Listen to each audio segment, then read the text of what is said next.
And I knew exactly what to do, but in a much more real sense, I had no idea what to do.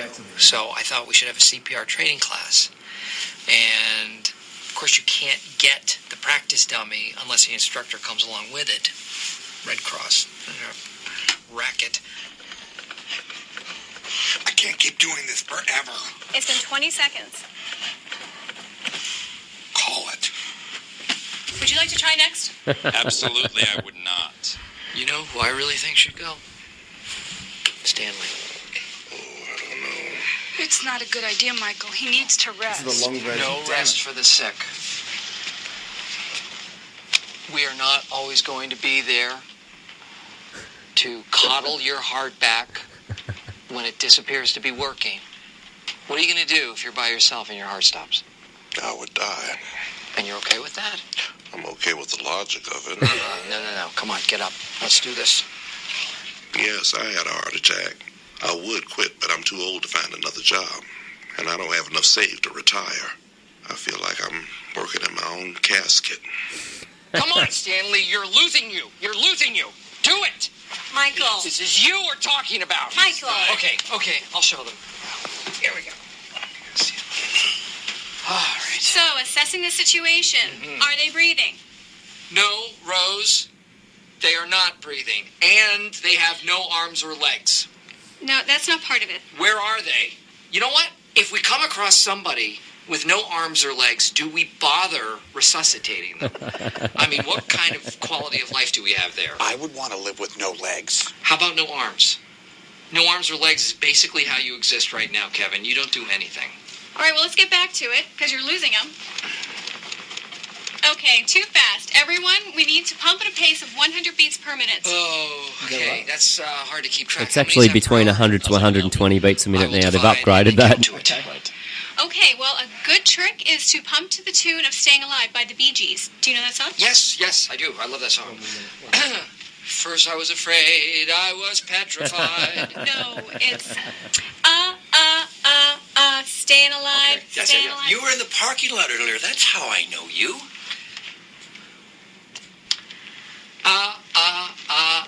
Staying alive, staying alive. Staying alive, staying alive. You can't tell by the way I use my walk. I'm a woman's man, no time to talk. Words are loud, women warm, been kicked around since I was born. When it's alright, it's okay. You can't look the other way. Little time, understand? Staying alive, staying alive. Yeah, okay, you didn't maintain 100 beats per minute, and the ambulance didn't arrive because nobody called 911, so you lost him. Okay, he's dead. Anyone know what we do next? Anybody? Rose? I have no idea. Anyone else? We bury him. Wrong. Check for an organ donor card. If he has one, we only have minutes to harvest. He has no wallet. I checked. He is an organ donor. He is? Yeah. Give me some ice in a styrofoam bucket. Here we go.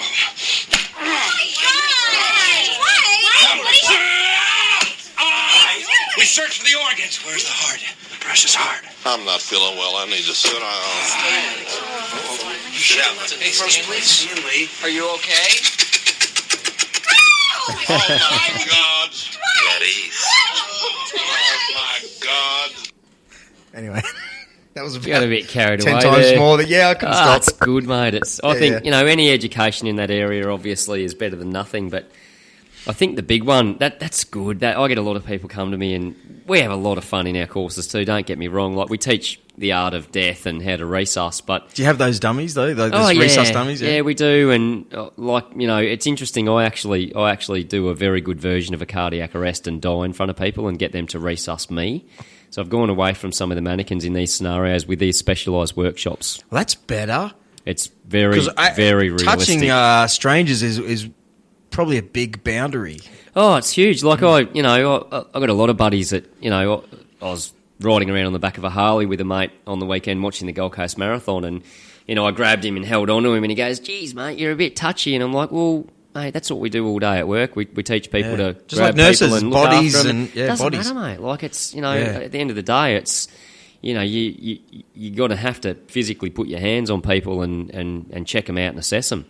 But yeah, going back to the education side of things, Vinnie Jones was contracted in the UK. Vinnie Jones, the world famous soccer player that then turned to, what was acting, he in? Snatch. Snatch. Yeah, he's was like, wasn't in Train Spotting. No. Vinnie Jones, he was in Snatch and just a hard man. Yeah, just a a geezers killer. and birds. Yeah, he's a killer. Yeah. Anyway, he was contracted to do a CPR skit by the Red Cross in the UK, and it's ultimately the best. It's the best. I got to show you this one here. So let's get this going. All right, here we go. Maybe hold like this so you can see yourself. Yeah. Excellent. My favourite podcast, I reckon. Hang on, here we go. Better turn the volume up a little bit on this one.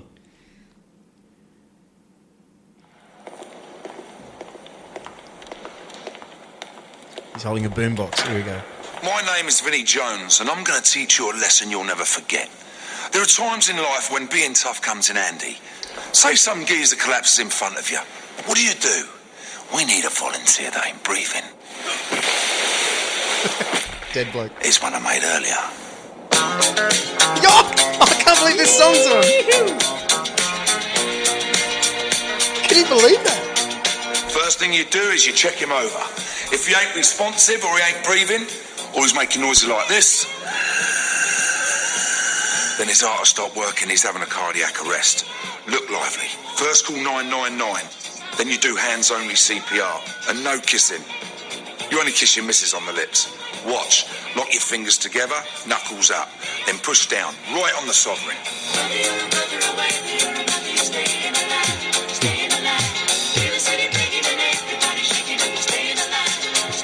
Push down 5 or 6 centimetres. That's about 2 inches in old money. Push hard and fast, about 2 times a second, like to the beat of staying alive. Worried you'll hurt him?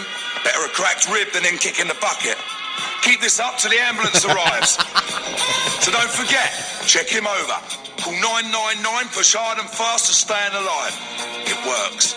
Hands only CPR. It ain't as hard as it looks. Really? So hands only? Is that so you don't teach that?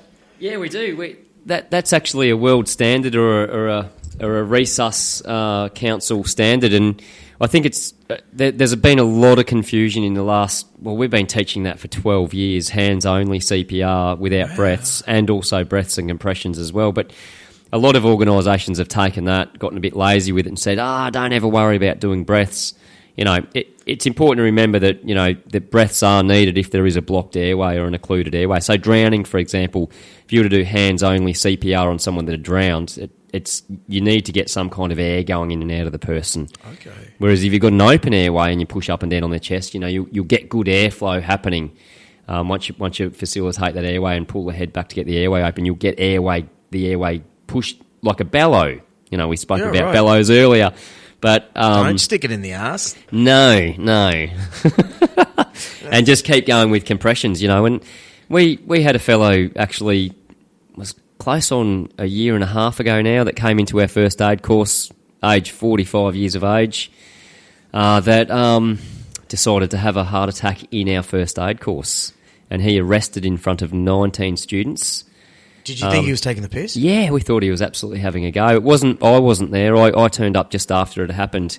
I was out training another course, but one of my trainers, Wendy Sullivan, how are you, Wend? She was out there and she jumped into action, realising because obviously his colour. Once someone arrests, they turn a horrible colour of white and they go really pale because all their blood pressure drops because their heart's not working.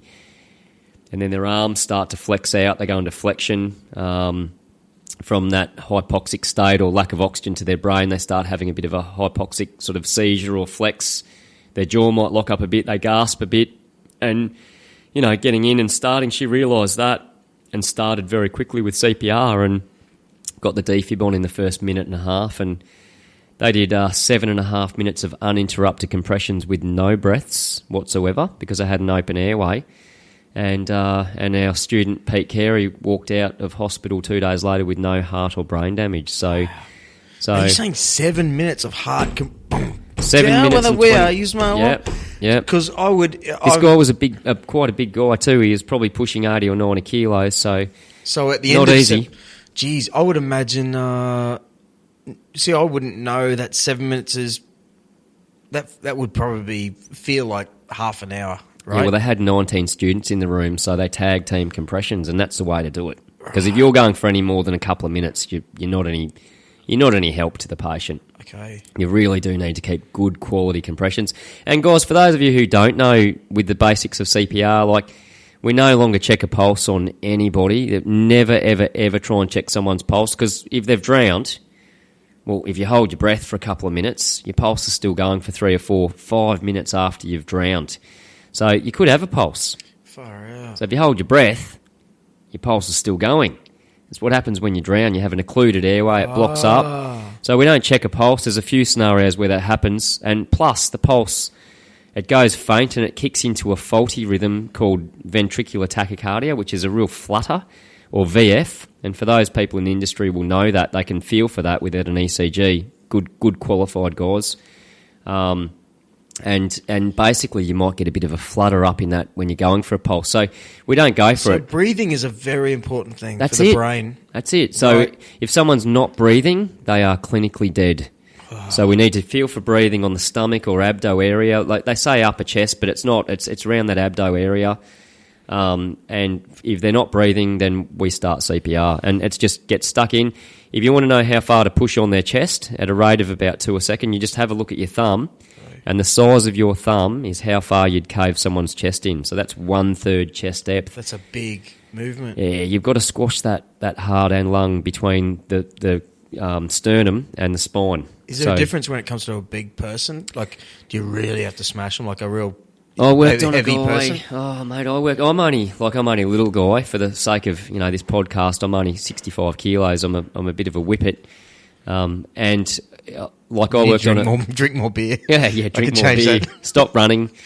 all the good stuff got to go away, and I got to get on the bad stuff apparently. But I worked on a guy that was over 100 kilos, and I'd honestly have to say after a minute I wasn't effective, and that was with the best technique. So swapping out regularly and keeping those good quality compressions to push the blood around the body, to prevent that ischemia from killing the brain and heart in the first 10 minutes. Getting a defib. Crazy. Yeah. Isn't it crazy, right? Just like I know some people who don't know how to go around roundabouts. And you can tell them, and I don't even judge them. I think the problem here is, TV is useless now anyway, really, because we all watch sort of Netflixes and stuff. But that should have been on TV. How to go around a roundabout. The basic things that people trip up on. All this stuff you're telling me is I've never heard in my life. Oh, education. Why isn't that on... They need to just put it out there. Like, I think... And everyone says to me, 112, never heard of that. We'll come to a course. Oh, mate, I don't want to spend $100 on a course. Or had you've not told me right now, if someone I come across, I'd be like doing like the breathing. I'd feel confused. Yeah. It's so great to know, okay, the airway's not blocked. Do some of these compressions. And just concentrate on that. We've got to get them breathing. We've got to get that brain working. Oh, and dragging the person. Like if you need to move a person into a big open area, like for example, a common place for someone to collapse and die from a heart attack is a toilet. So quite often we teach students how to drag someone out of a toilet into the lounge room. Right. And when I work with guys in the industry, that know their stuff that I've been out on site. What do they do on the toilet? Why? It's like a build-up of pressure inside the torso when you're actually doing a poo. Well, no, when you're having a heart attack, you because the heart starts to struggle, the heart rate goes up. You get an impending sense of doom. You start to sweat profusely. You get jaw and neck pain, and one of the signs and symptoms is wanting to pass a bowel movement. Right. Even though you don't need to, you just feel like you need to relieve pressure in your torso. So I might have had that last night. That's not good. Sweating.